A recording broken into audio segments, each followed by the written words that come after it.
Assalamualaikum warahmatullahi wabarakatuh. First thing first, let's express our best regard toward Allah subhanahu wa ta'ala, the Lord of this world, the Master of Judgment Day, and the Creator of this universe, who has been giving us beautiful life, long life, so we can gather in this place to do our obligation as the worshipper in this world. Secondly, my salawat and salam to our Prophet Muhammad sallallahu alaihi wasallam is the king of the great kingdom, namely Islam religion, that brought us from uneducated person to be educated person.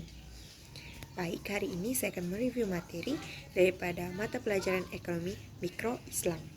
Perkenalkan, nama saya Ramlah dengan NIM 202003862201051. Adapun ringkasan konten daripada ekonomi mikro yang akan saya bahas yaitu yang pertama, konsep dasar ekonomi mikro syariah, asumsi rasionalitas dalam ekonomi Islam. Yang ketiga, konsep kebutuhan dalam ekonomi Islam. Dan yang keempat, teori konsumsi dalam mikro Islam. Dan yang kelima, teori permintaan dalam mikro Islam. Yang pertama, konsep dasar ekonomi syariah.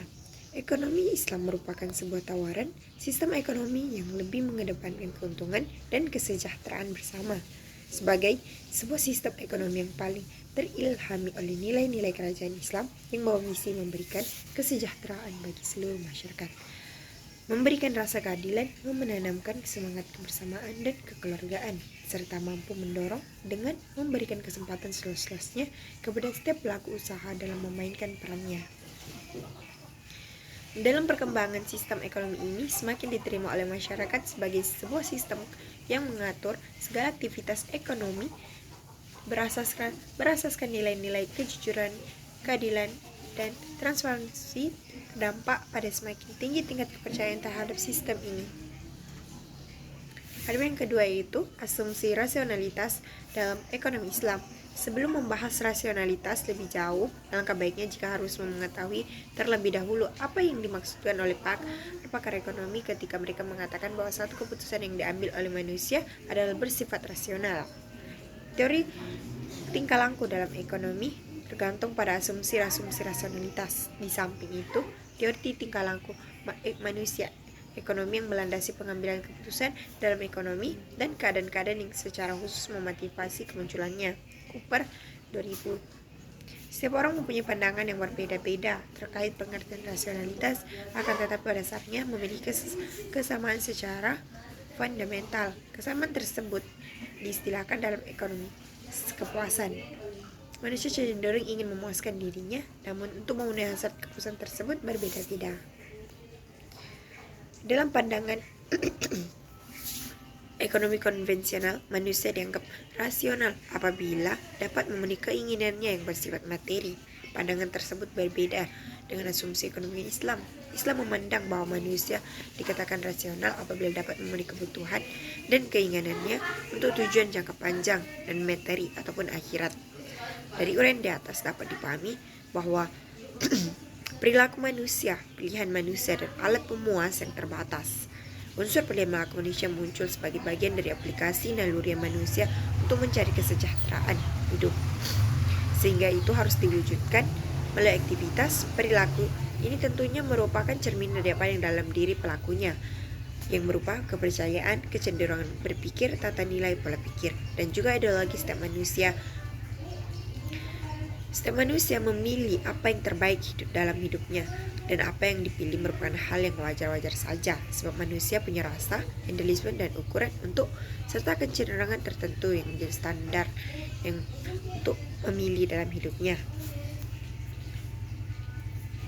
Yang ketiga, konsep kebutuhan dalam ekonomi Islam. Dalam konsep teori hierarki kebutuhan, Maslow mengatakan bahwa terdapat 5 tingkat kebutuhan dasar, yaitu kebutuhan fisiologis, kebutuhan akan rasa aman, kebutuhan akan rasa memiliki dan kasih sayang, kebutuhan akan penghargaan, dan kebutuhan akan aktualisasi diri.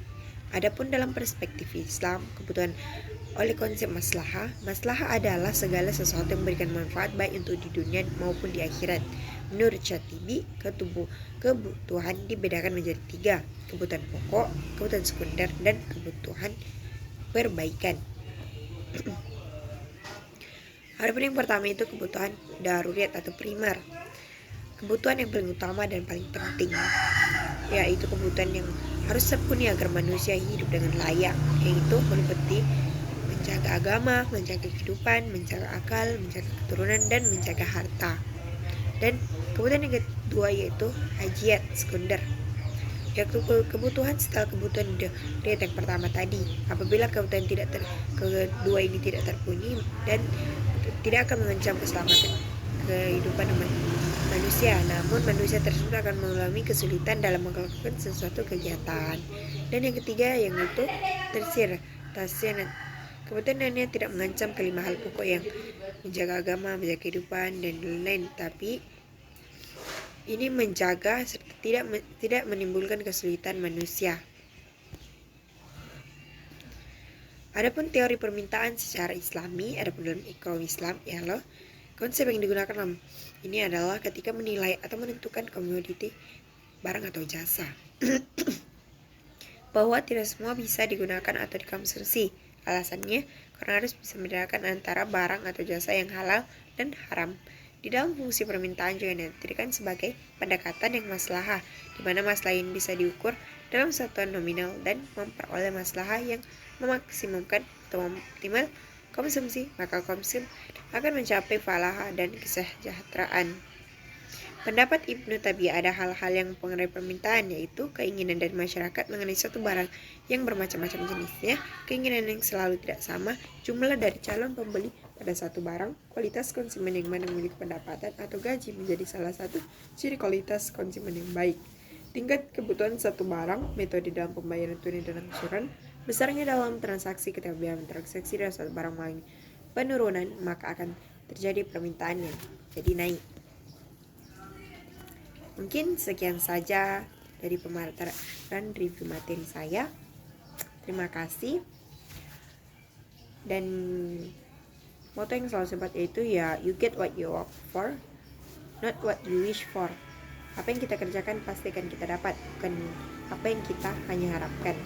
Sekian, terima kasih. Assalamualaikum warahmatullahi wabarakatuh.